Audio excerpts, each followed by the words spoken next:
Namo tassa bhagavato arahato sama sambuddhassa.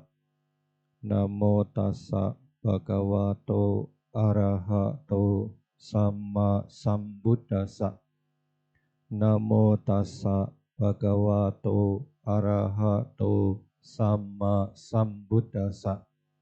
Supabudang pabujanti sada gotama sawaka. Ye sang diwaca ratoja nicang Buddha dhamma sanggagata satiti.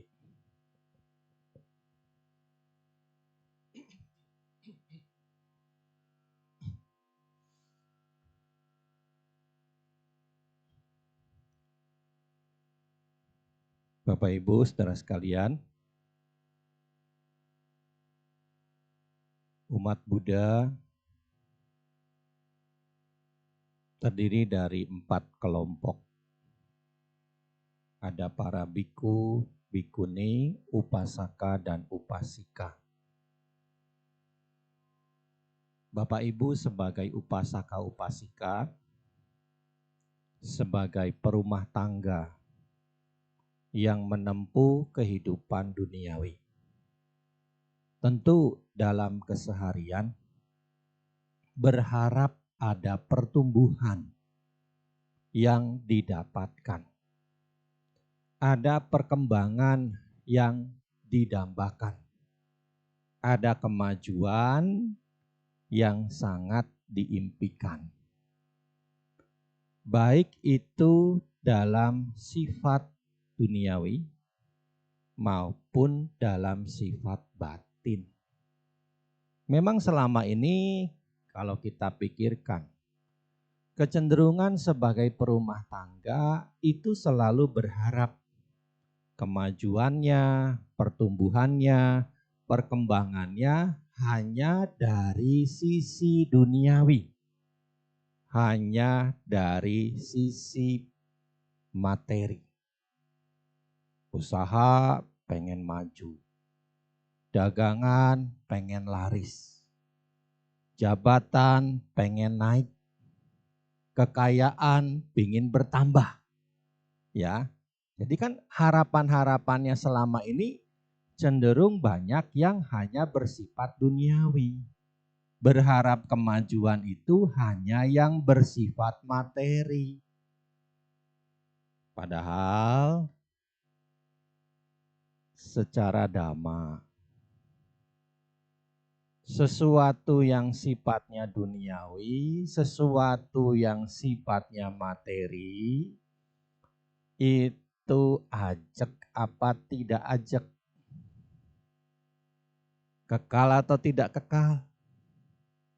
Ya. Nah, makanya di sini kalau kita memahami bahwa yang sifatnya materi itu tidak kekal, maka dibutuhkan keseimbangan. Jangan cuma kita mengejar yang sifatnya kemajuan, pertumbuhan, perkembangan yang materi saja, yang duniawi saja. Tapi harus diseimbangkan dengan kebutuhan kemajuan perkembangan yang sifatnya batin. Biar apa? Biar ketika yang materi itu berubah, kita siap menerimanya. Tidak terlalu terpukul, tidak terlalu depresi, tidak terlalu putus asa. Ya, jadi bukan berarti nggak boleh mengejar yang sifatnya materi, boleh. Yang penting diseimbangkan dengan yang sifatnya batin. Dengan yang sifatnya mental. Biar ketika perubahan-perubahan terjadi terhadap yang materi, kita tidak mudah putus asa. Kita bisa lebih dewasa menerimanya. Ya, kan sudah banyak kasus kan? Ketika orang hanya mengejar sisi duniawi, ketika orang hanya mengejar sisi materi, kemudian terjadi perubahan terhadap apa yang dikejar itu, dia tidak bisa menerima. Sebagai akibatnya, banyak yang frustasi, banyak yang putus asa. Coba kalau kita perhatikan, upasaka-upasika yang hidup di zaman Sang Buddha juga kan demikian. Anatapindika sebagai bisnismen, sebagai konglo, ya kan? Dia menjalankan bisnisnya, mengejar yang sifatnya materi. Tapi di sisi lain, dia juga menyeimbangkan dengan hal yang sifatnya mental, pertumbuhan batinnya. Makanya dia kan sering datang ke wihara untuk mendengar khotbah Sang Buddha. Ya, makanya ketika hartanya merosot, Anatapindika kan gak gelisah, Anatapindika kan gak galau, gak putus asa gitu. Tetap dia berbuat baik, tetap dia ke wihara. Sampai akhirnya hartanya mampu dipulihkan kembali. Ya, makanya di sini dalam Dhamma pertumbuhan yang kita dambakan, yang kita kejar, yang kita inginkan itu harus seimbang. Kebutuhan yang sifatnya materi menyesuaikan dengan jasmani kita yang memang membutuhkan yang namanya materi, juga kebutuhan batin yang menyesuaikan juga akan kita sebagai makhluk hidup, sebagai manusia juga terdiri dari yang namanya mental. Ya, jadi harus benar-benar tumbuh dalam pertumbuhan yang seimbang. Nah, Bapak Ibu sekalian, kalau kita lihat dari sisi Dhamma, ya, tentu pertumbuhan mental itu apa yang harus kita tumbuhkan? Ya tentu kalau secara materi kan Bapak Ibu sebagai perumah tangga tahu kan bagaimana meningkatkan penjualan, strategi marketingnya kan ada. Iya kan? Begitu ya Irwanto ya. Black Kawa gimana? Ya, ada strategi marketingnya. Ya, bagaimana meningkatkan ini dan itu secara usaha materi. Nah, sekarang secara Dhamma gimana? Biar kita itu bertumbuh dalam pertumbuhan batin, dalam pertumbuhan mental. Ya, tentu ya karena saya sebagai biku ya saya nggak ngajarin strategi marketing. Ya, strategi marketing nanti Bapak Ibu pelajari dari mereka yang memang ahli dalam penjualan. Ya bukan dari biku, nanti kalau biku ngajarin marketing dikira bikunya jualan. Atau tanya nanti Bante Jaya Medo kali dia masih ngerti ya. Ya meskipun sekarang udah nggak dipakai. Nah Bapak Ibu sekalian, secara Dhamma apa yang harus kita tumbuhkan? Di dalam Patama dan Duttiya Wadisutta yang ada pada Kitab Suci Anguttara Nikaya kelompok 5, disebutkan di sini bahwa ketika seorang upasaka-upasika itu tumbuh dalam 5 hal ini, maka dia tumbuh melalui pertumbuhan yang mulia. Dia menyerap inti dan yang terbaik dari kehidupan ini. Ya, jadi ketika hal ini Bapak Ibu kembangkan, Bapak Ibu sebagai upasaka-upasika tumbuh dalam pertumbuhan dan yang mulia dan menyerap inti yang terbaik dari kehidupan ini. Apa 5 hal yang harus ditumbuhkan ini? 1, sada wadati. Ya, sada wadati, sadaya wadati. Tumbuh di dalam keyakinan sebagai umat Buddha. Bapak Ibu sekalian, sebagai umat Buddha kita memiliki keyakinan kepada Tiratana, Buddha Dhamma Sangha. Seberapa jauh sih keyakinan kita kepada Buddha Dhamma Sangha itu? Sudah benar-benar yakin atau masih setengah yakin?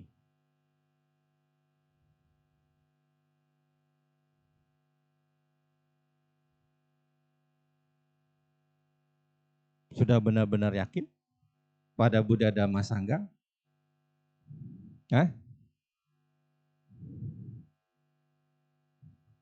Sudah tidak ada lagi keraguan pada Buddha Dhamma Sangha? Beneran?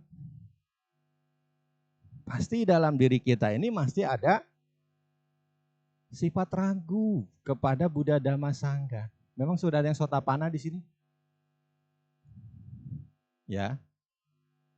Kita masih pasti punya keraguan pada Buddha Dhamma Sangha. Terbukti dalam hal apa? Kelihatan. Belum tentu. Setiap minggu kita meluangkan waktu untuk hadir ke wihara. Minggu lalu datang gak kamu? Minggu lalu kamu datang? Enggak. Ya. Kan itu kelihatan. Padahal kan jelas. Coba kalau kita baca Bala Sutta. Seorang siswa yang yakin pada Buddha Dhamma Sangha itu selalu ingat Buddha Dhamma Sangha. Ya. Jadi dari sini kan kita bisa lihat umat Buddha itu masih belum memiliki keyakinan yang sempurna kepada Buddha Dhamma Sangha. Ya terlihat dari pola-pola aktivitas mereka dalam mengikuti kegiatan di wihara masih suka bolong-bolong. Ya, masih suka bolong-bolong. Mereka yang yakin itu tidak akan bolong-bolong lagi. Ya. Memang selama ini ada satu hal yang keliru dalam pola pengajaran kepada umat Buddha.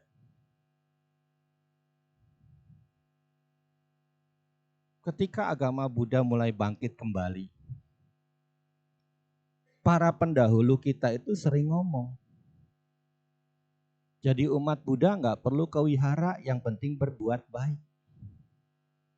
Mungkin sampai hari ini konsep ini masih ada di kepala Bapak Ibu sekalian sebagai umat Buddha.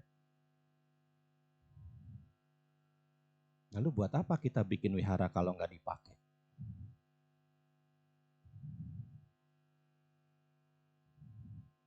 Memang gampang izinnya? Memang gampang cari dananya? Lalu udah jadi, oh nggak usah dipakai, yang penting berbuat baik. Ya kan? Banyak kan yang polanya kayak begitu. Nah, ini satu hal yang keliru yang harus diperbaiki. Jadi umat Buddha itu harus ke wihara. Kenapa? Biar dalam berbuat baik itu punya landasan pandangan benar. Tidak cuma sekedar berbuat baik begitu saja. Ya, kan disebutkan di dalam banyak sutta. Kalau kita mau berdana aja, kalau seandainya kita mau dana itu menjadi dana yang unggulan, kan banyak sekali syaratnya kan. Barangnya, orang yang menerimanya, kita sebagai si pemberinya. Itu kan satu kesatuan yang tidak bisa dipisahkan. Nah, pandangan-pandangan ini, pengertian-pengertian ini kan kita dapatkan ketika kita mendengarkan dhamma di wihara. Lah kalau kita nggak pernah ke wihara, gimana bisa kita mendapatkan arahan yang tepat dalam melakukan kebajikan? Sekarang begini aja yang gampang. Yang sering saya perhatikan juga dalam keseharian. Kalau ada umat baru dana makan.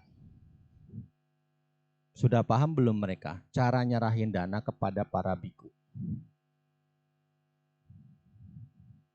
Belum kan? Terkadang ketika mereka menyerahkan dana kan masih pakai satu tangan.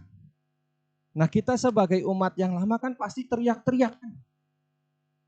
Dua tangan, nyerahin dana sama Bante itu dua tangan, gak boleh satu tangan. Iya kan? Banyak kan yang kayak gitu kan?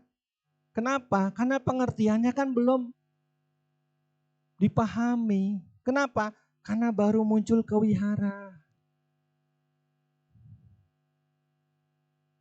Nanti kalau pas tuang air, pati dana. Yang namanya baru datang ke wihara, pasti dia tuh sepanjang bikunya baca parita, dituang terus airnya. Iya kan? Nanti kita yang lama kan cepet habisin. Udah cepet tuang habis. Begitu kan? Ini kan satu contoh. Ya.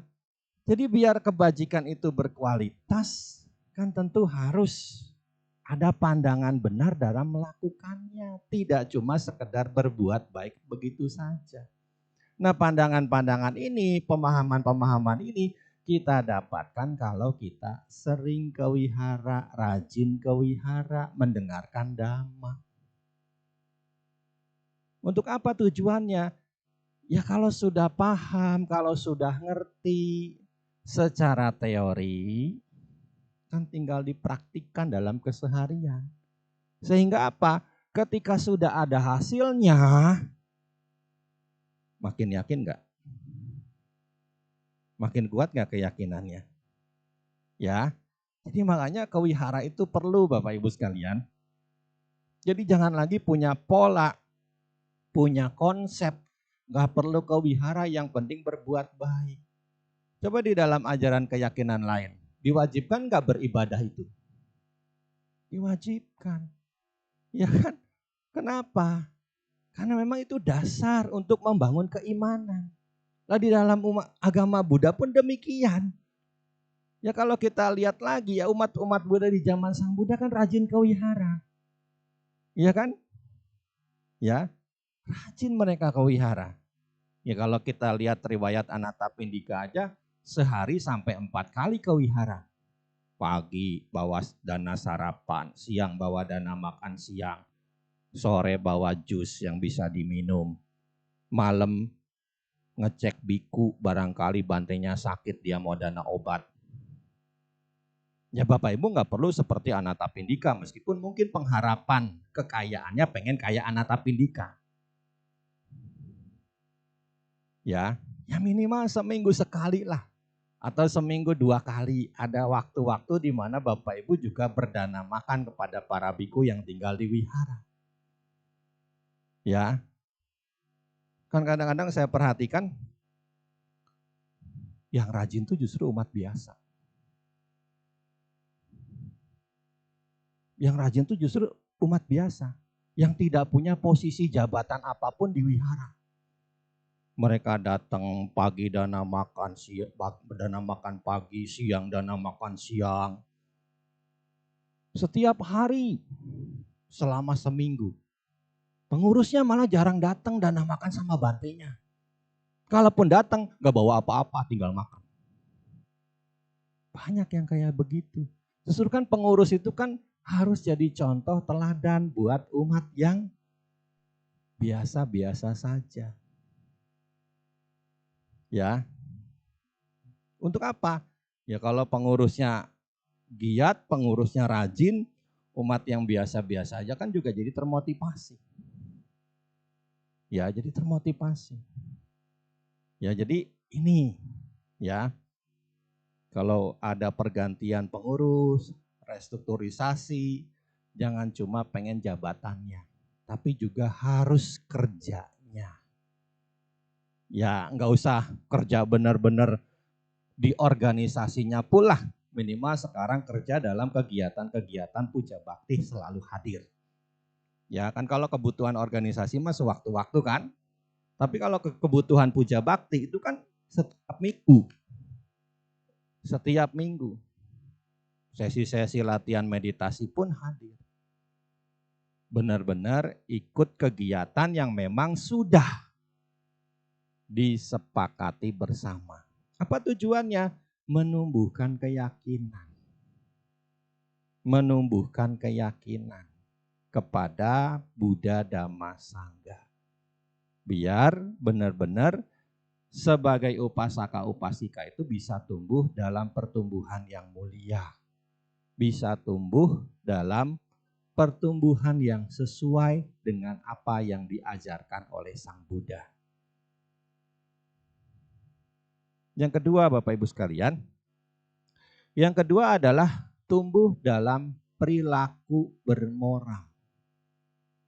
Silena wadati.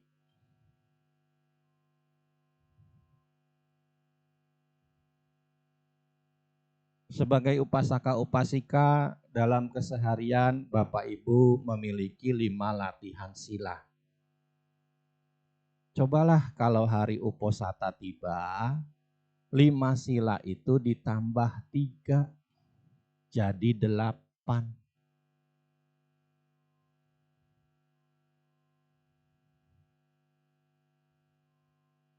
Biar apa? Biar tumbuh di dalam kebajikan moral. Meniru perilakunya para arahat, meniru perilakunya para samana, meniru perilakunya orang-orang suci. Itu disebutkan di dalam sutta demikian. Ya, jadi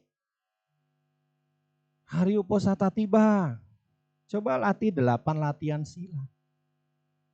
Kan alokasi makan malamnya nanti bisa dimasukkan menjadi dana paramita.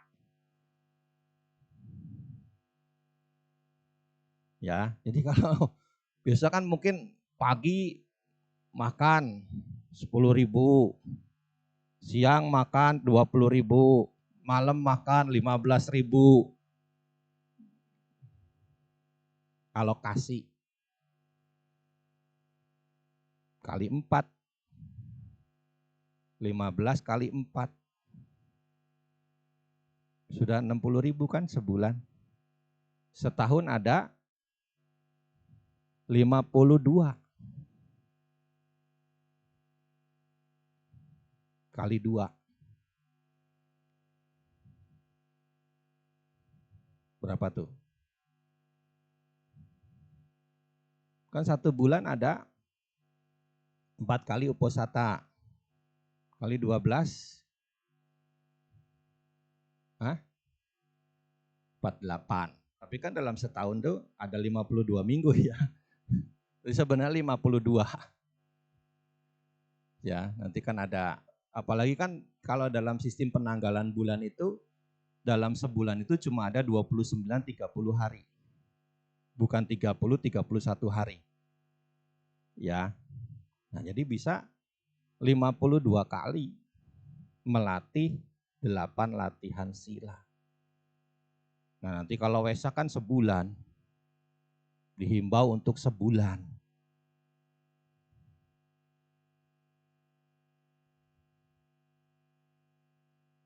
Ya syukur-syukur sebenarnya begini. Besok kan libur. Udah libur ya sebenarnya ya. Masih kerja nggak besok Senin? Masih. Rabu mungkin sudah mulai libur. Ya. Rabu sudah mulai libur. Ini kan bisa sebenarnya. 10 hari melatih 8 latihan sila. Atau mungkin sudah kepikiran, Bante ada-ada aja dong, saya udah sengaja mau jalan-jalan kulineran. Sekarang suruh atas sila. Ya. Kan ini kesempatan. Kesempatan untuk mengembangkan kebajikan. Menumbuhkan latihan silanya. Dulu waktu saya sebagai perumah tangga juga Bapak Ibu sekalian sebagai upasaka. Kalau libur kerja itu kalau lagi pas nggak ada perjalanan pengen pergi-pergi ya saya di rumah. Melatih 8 latihan silat. Malah kalau dulu kan nggak seperti sekarang ya, akses informasinya mudah. Di bawah tahun 90, di bawah tahun 2000 kan aksesnya kita minim kan. Ya kan? Handphone juga masih jarang. Kalaupun ada handphone itu segede batu bata. Ada yang pernah punya? Ya, segede batu bata. Itu segede itu tuh, segede tatakan bawah. Nah, itu. Segede gitu handphone. Motorola. Masih ingat ada yang pernah punya? Ya, segede gitu. Karena saya suka pinjam punya koko saya kalau saya mau telepon ke rumah. Karena dulu saya di Bandung 4 tahun terakhir sebelum pakai jubah. Jadi kalau pas libur lebaran pulang ke rumah ya saya coba-coba latihan atas sila. Nah, dulu tuh nggak ngerti karena aksesnya minim, akses informasinya minim. Jadi kalau sore tuh ya karena belum banyak pengetahuan dhamma, ya udah makan sampai siang tengah hari. Nanti sore saya makan itu minum kacang hijau kotak itu. Padahal kan nggak boleh itu. Ya, karena kurang informasi. Ya kalau sekarang kan gampang. Apa yang boleh diminum, apa yang boleh dikonsumsi selepas tengah hari, kan gampang kita dapatkan informasinya. Ya, ya kalau memang mau lebih intensif, pergi ke wihara yang memang ada penginapannya, yang ada bantenya. Ikut kegiatan pelatihan meditasi, tentu di situ nanti diwajibkan juga untuk melatih 8 latihan sila. Ya, ya seperti sekarang kan buat anggota patria kan ada pelatihan biku sementara. Tapi anggota patrianya malah sedikit. Ada nggak dari Dhamadipa, dari Patria Surabaya yang ikut? Nggak ada ya, tuh.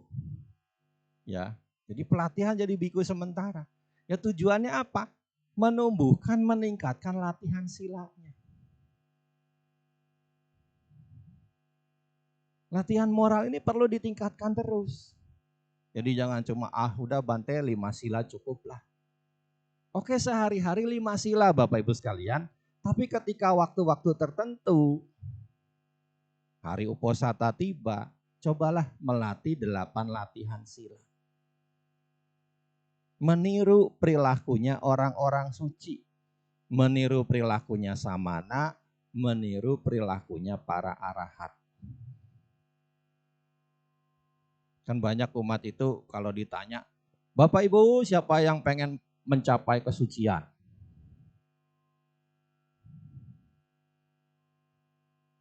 Ada nggak?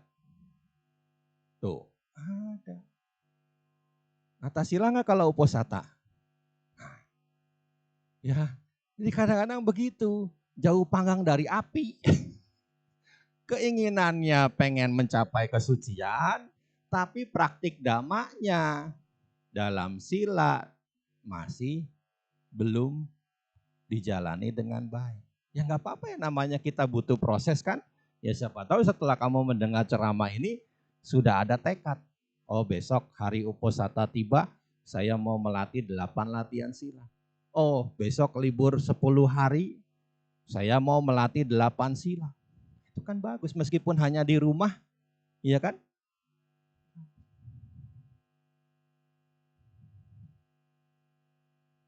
Meningkatkan, menumbuhkan latihan sila. Ya, atau kalau di sini kan bisa ke Dhamadipa Arama Malang. Ya kan? Bisa di sana minta izin tinggal sama bantenya. Bante saya mau tinggal di sini latihan meditasi sambil melatih 8 sila. Iya. Biar apa? Biar bertumbuh di dalam latihan kemoralan.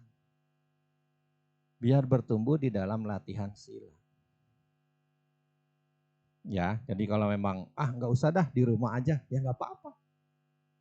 Ya, kan nanti bisa mengisi waktu-waktu libur itu dengan bermeditasi, baca parita, baca buku dhamma, mendengarkan khotbah dhamma dari media sosial.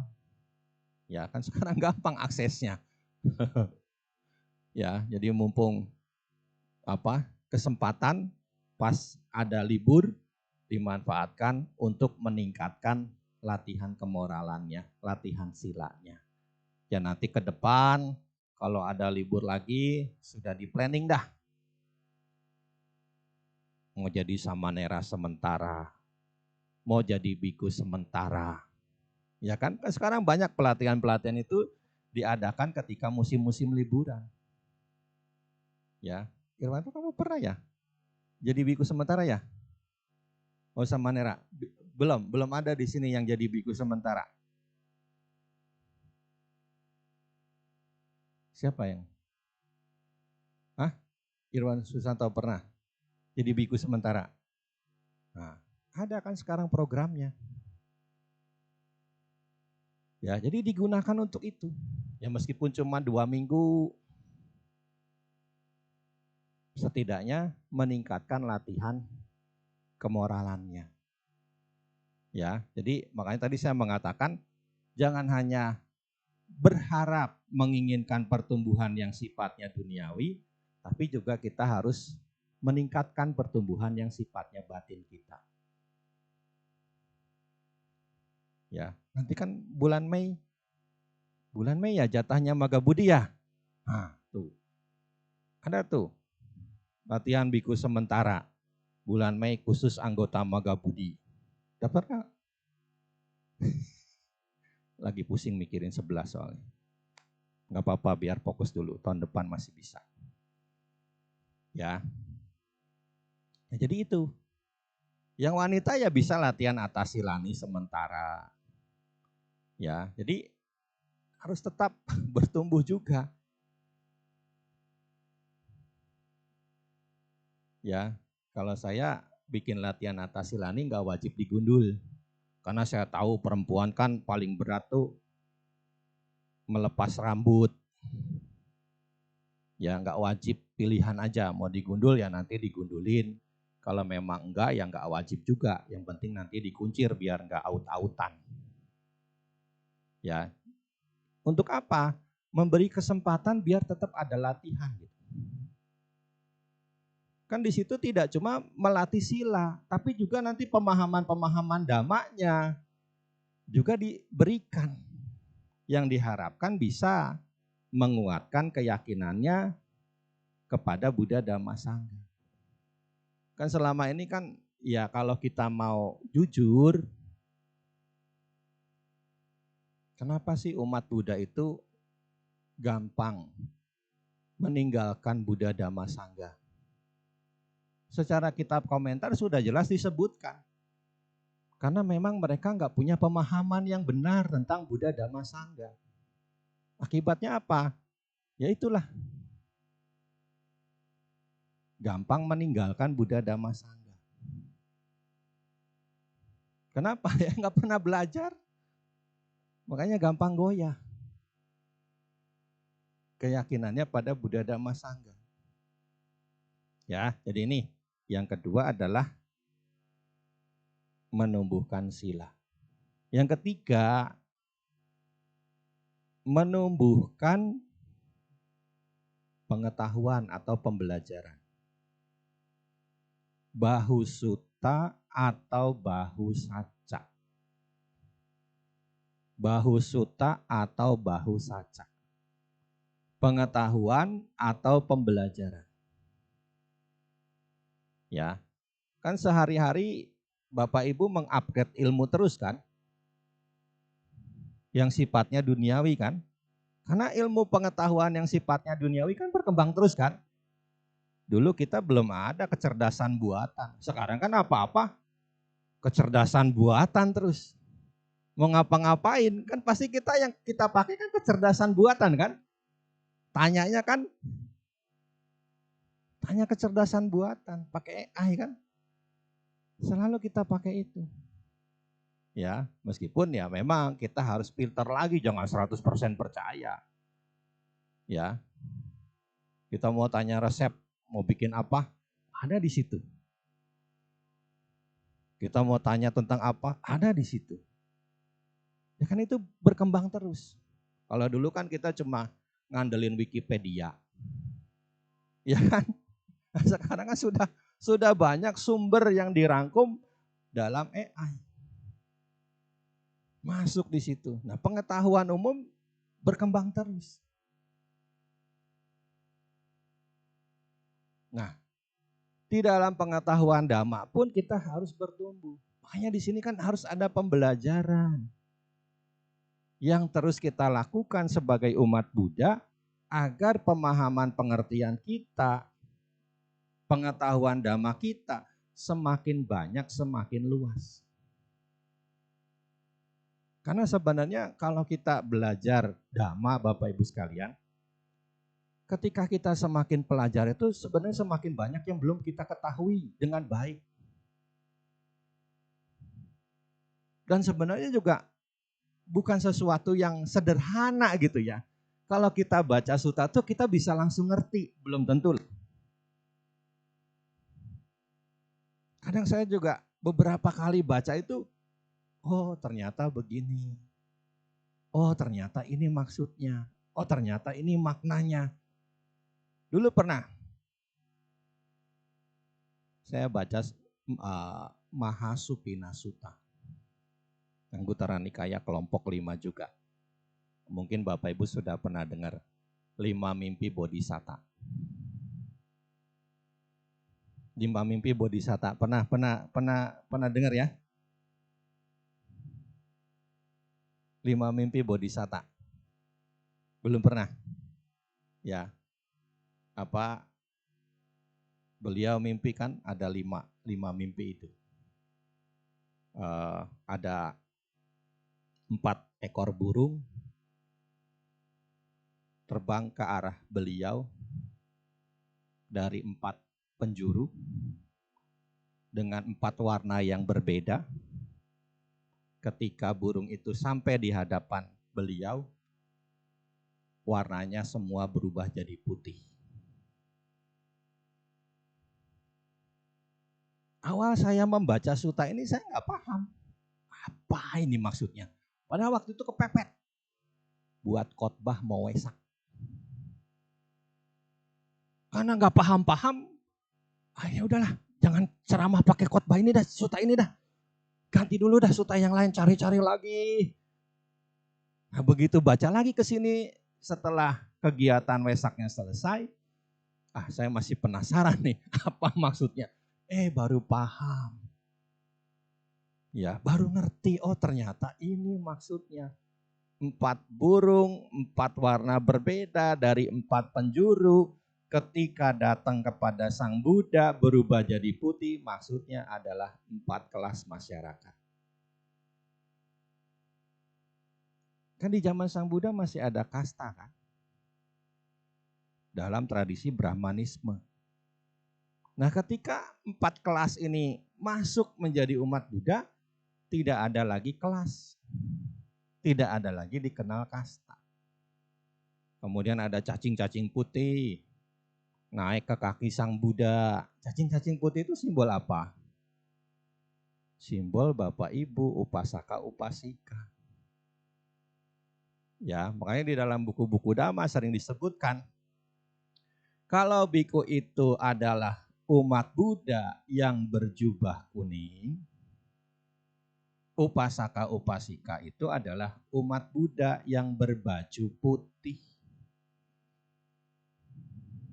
Ya, makanya di negara-negara Buddhis kan kalau umat Buddha ke wihara, mereka banyak yang pakai putih-putih. Pakai putih-putih. Ya kalau kita di sini ya ini belum membudaya. Tapi di Bali ya sudah membudaya ya. Kemarin kan Irwanto minggu lalu ketemu di Bali. Di Bali sudah membudaya. Karena memang kulturnya hidup gitu kan. Kultur budaya kan di Bali hidup kan. Ya kalau di sini mungkin di daerah-daerah ya ada yang pakai baju adat gitu. Baju adat Jawa. Itu tidak apa-apa. Kenapa? Karena identitas budaya pun harus tetap dijaga. Sebagai warna budaya dalam masyarakat kita yang beragam. Yang penting adalah bagaimana pemahaman pengetahuan dhamma kita itu juga kita tingkatkan. Ya, cuma saran saya, kalau seandainya Bapak Ibu pakai baju adat, ada bagian penutup kepala, Ketika Bapak Ibu masuk ke Dhammasala, mau namaskara, ketika Bapak Ibu mendengarkan Dhamma, itu dilepas. Ya, jadi itu dilepas dulu, penutup kepalanya, taruh di sampingnya. Kan mau namaskara sama Sang Buddha, masa pakai tutup kepala? Oh, Raja Pasenadi, Raja Bimbisara kalau masuk ke wihara aja, atribut mahkotanya, atributnya sebagai raja dilepas. Wisaka, perhiasannya yang mahal aja ketika mau masuk ke wihara dilepas. Kenapa? Karena tujuannya mau menghormat Sang Buddha. Tujuannya mau mendengarkan Dhamma. Mencari pengetahuan tentang ajaran Sang Buddha. Ya, jadi tumbuh dalam pertumbuhan yang mulia ketiga adalah dalam pengetahuan. Ya, secara duniawi mencari pengetahuan yang sifatnya berguna buat bekal keseharian sebagai perumah tangga. Ya, secara dhamma kita mencari pengetahuan yang sifatnya menunjang keyakinan kita, pelatihan kita di dalam ajaran Sang Buddha. Yang keempat, tumbuh di dalam kedermawanan. Cagena wadati.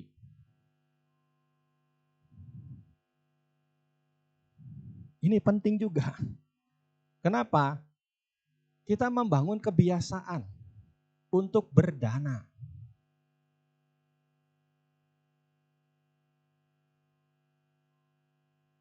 Membangun kebiasaan untuk berdana. Jadi dana itu sebenarnya sifatnya tidak temporer, sifatnya tidak sewaktu-waktu. Melainkan pola kebiasaannya itu harus dibangun.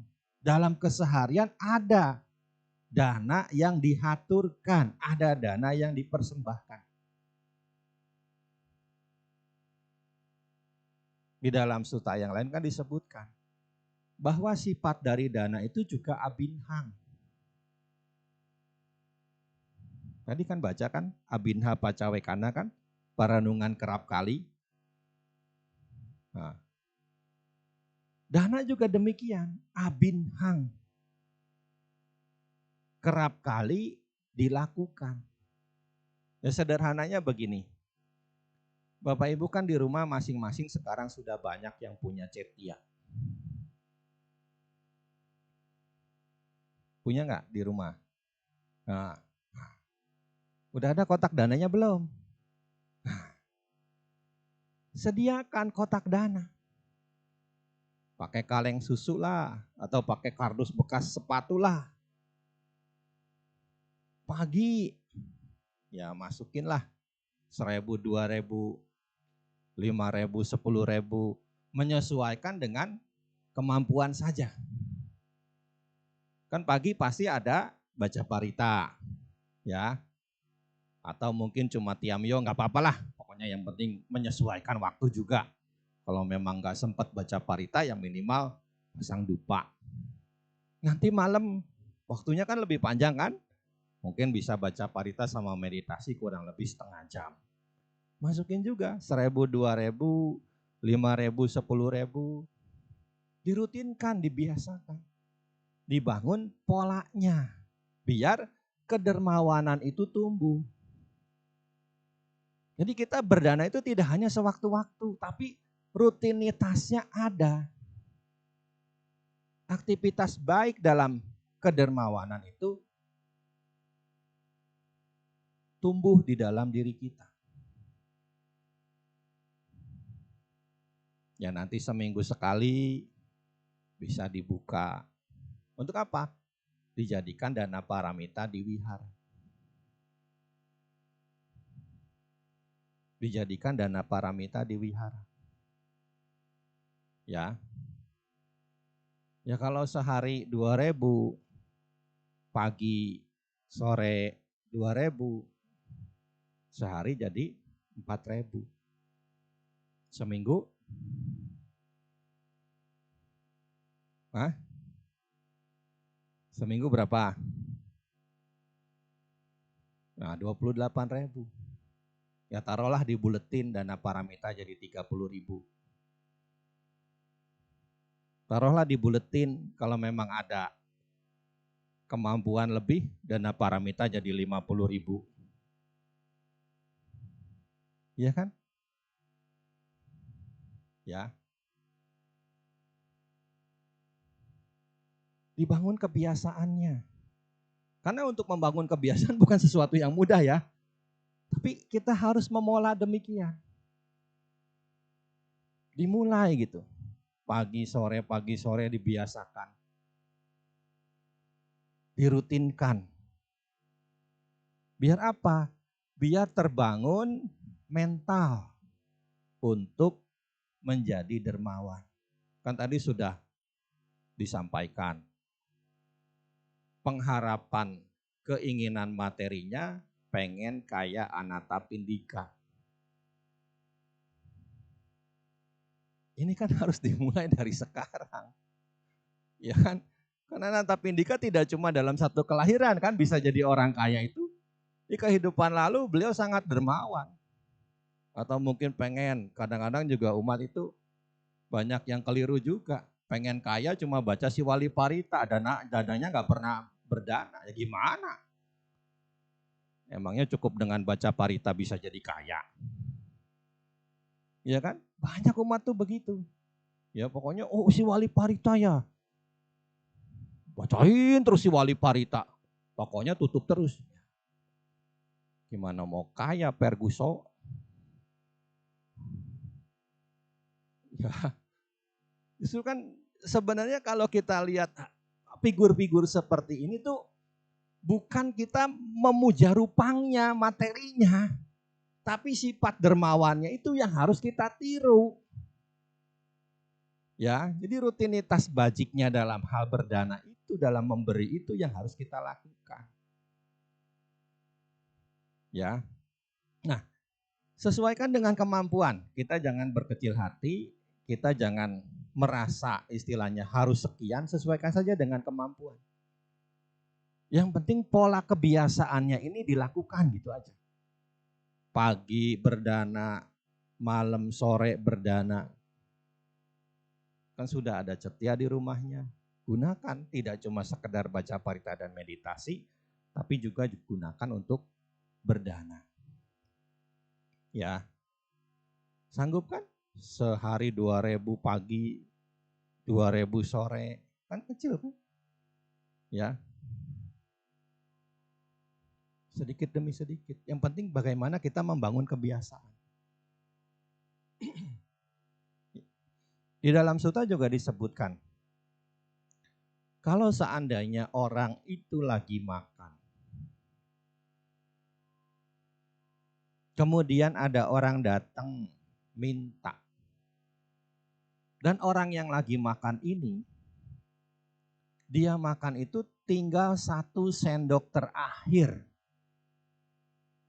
Ketika ada orang yang datang meminta, dia tidak akan menghabiskan makanan itu. Dia akan membagikan makanan itu dengan orang yang datang minta, meskipun cuma tinggal 1 sendok. Kenapa? Karena memang kedermawanannya sudah tumbuh. Sudah menjadi karakter, sudah menjadi watak. Ya sama seperti kita kalau dalam keseharian, kalau sifat sosial kita sudah ada dalam diri kita, kan kita pasti terenyuh melihat orang yang kesulitan kan? Tersentuh.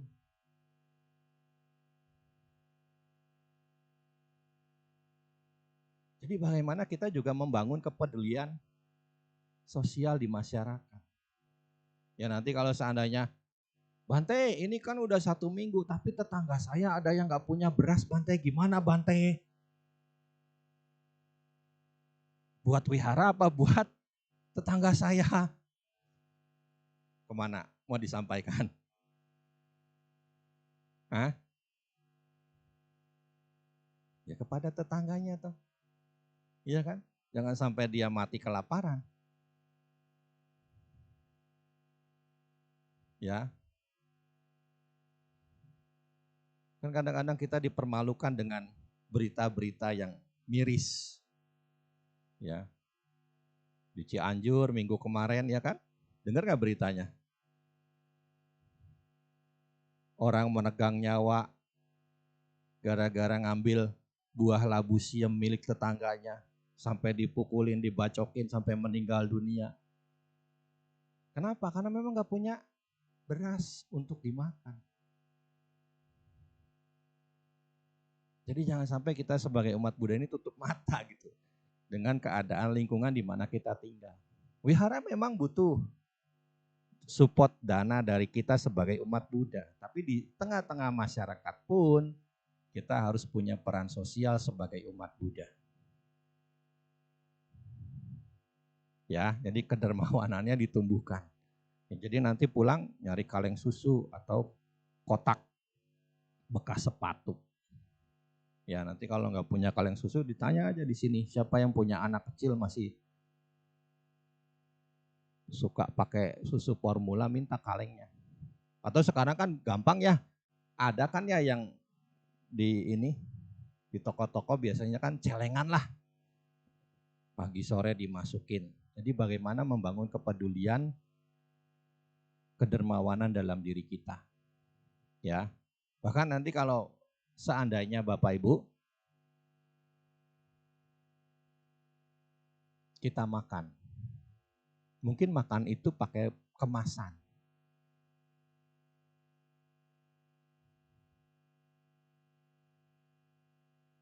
Kan kalau kita beli makanan di depot, di warung makan, kalau kita bawa pulang kan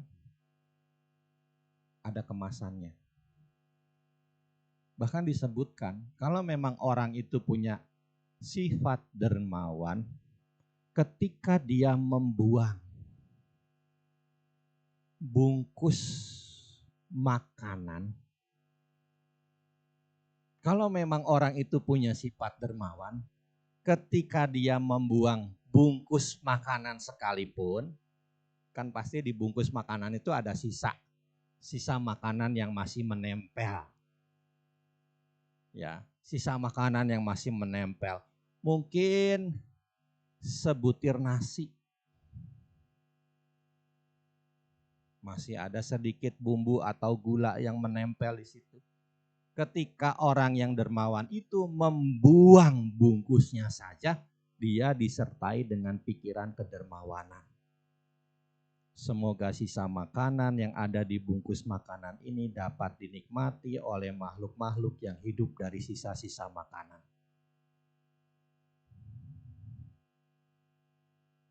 Kan ada semut, ya kan?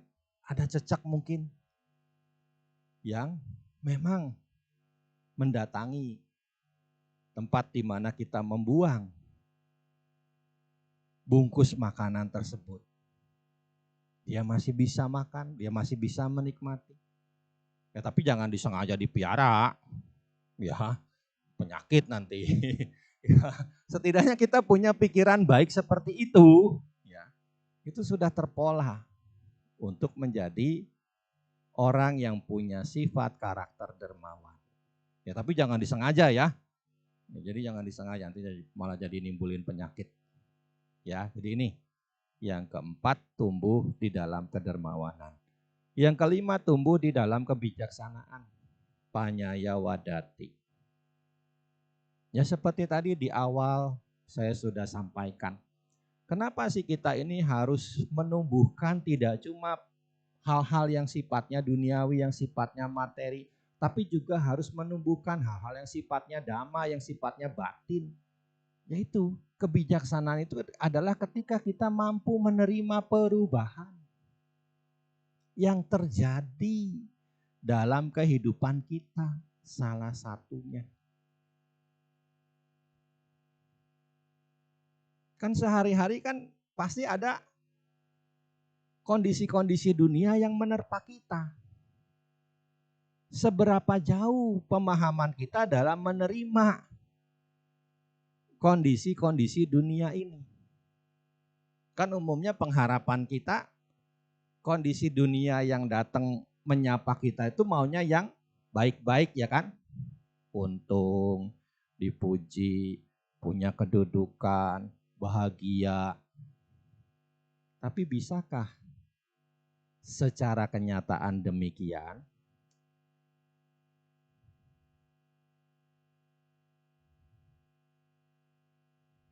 Bisakah secara kenyataan demikian? Kan pasti keseharian tuh ada. Orang yang mencela kita pasti ada, orang yang menghina kita pasti ada. Ya.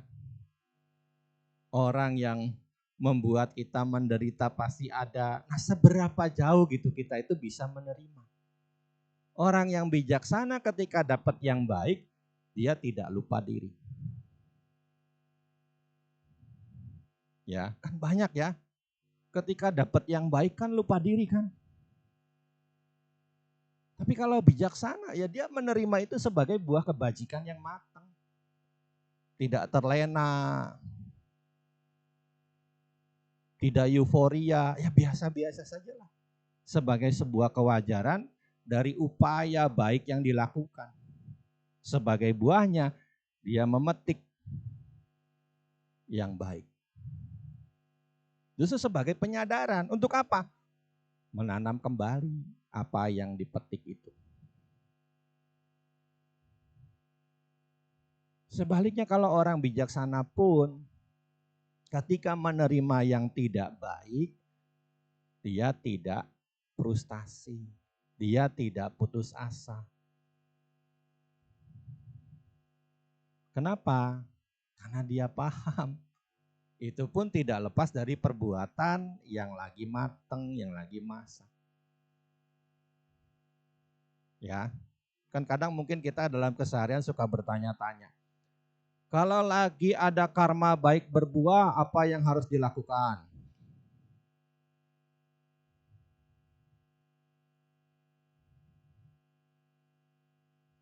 Kalau lagi ada karma buruk berbuah, apa yang harus dilakukan?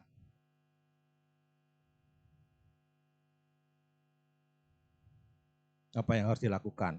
Kalau karma baik lagi berbuah, karma buruk lagi berbuah.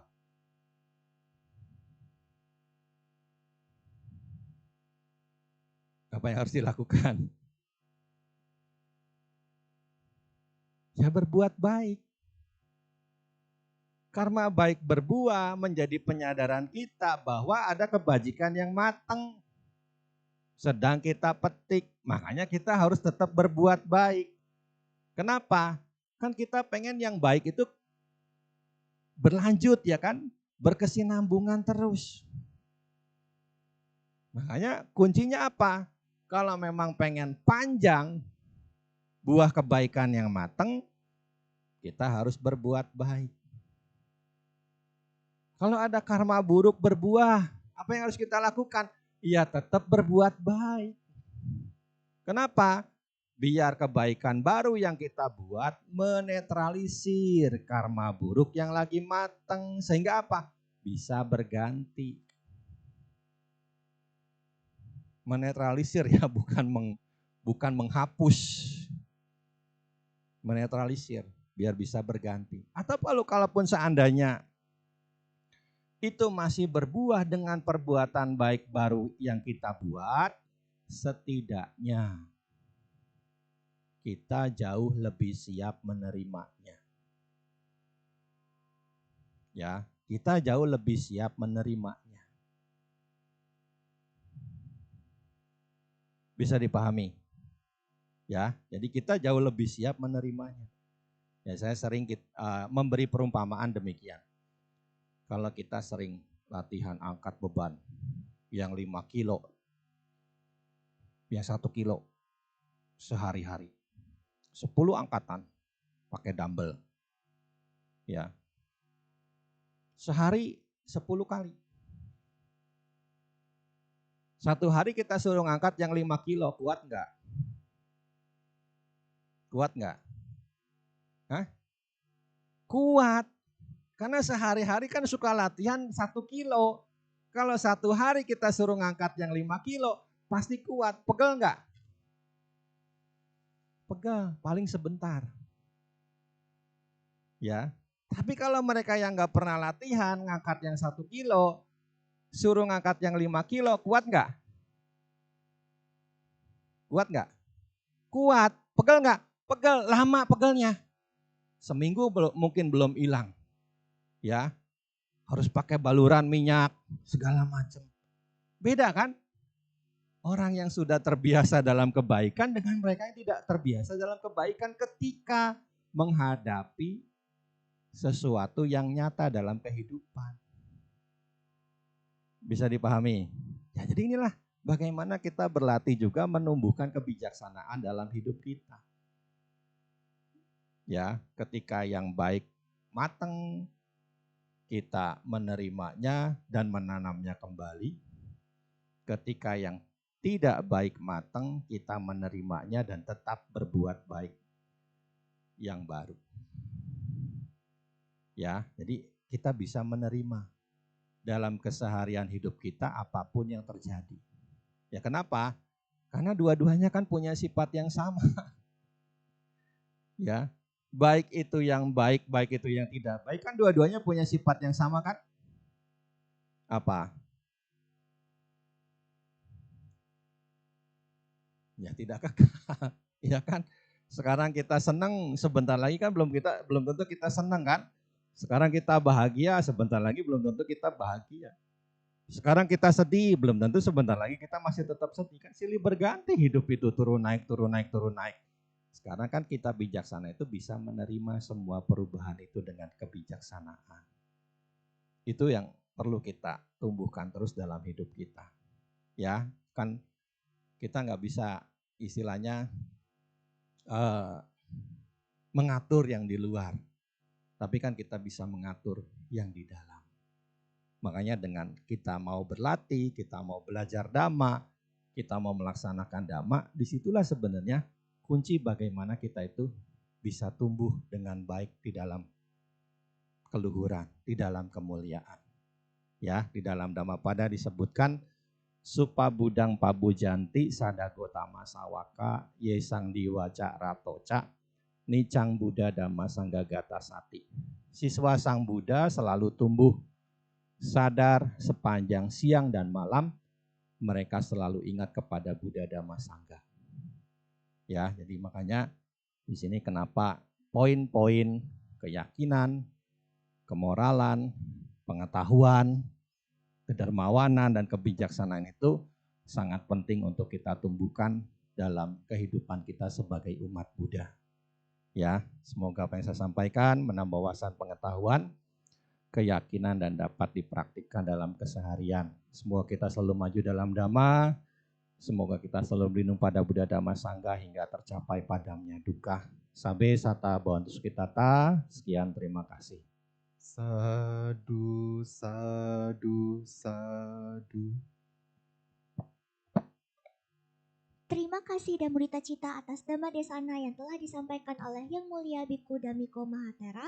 Semoga dapat memberikan manfaat bagi kita semua dan memperkuat keyakinan terhadap Buddha, Dhamma, dan Sangha. Selanjutnya, marilah kita melakukan dana paramita. Sebelum beredarnya kantong dana, para umat dapat mempersiapkan dana dan bersikap anjali. Para umat juga dapat berdana melalui scan QR Code yang berada di balik cover depan buku Parita yang telah dibagikan. Pada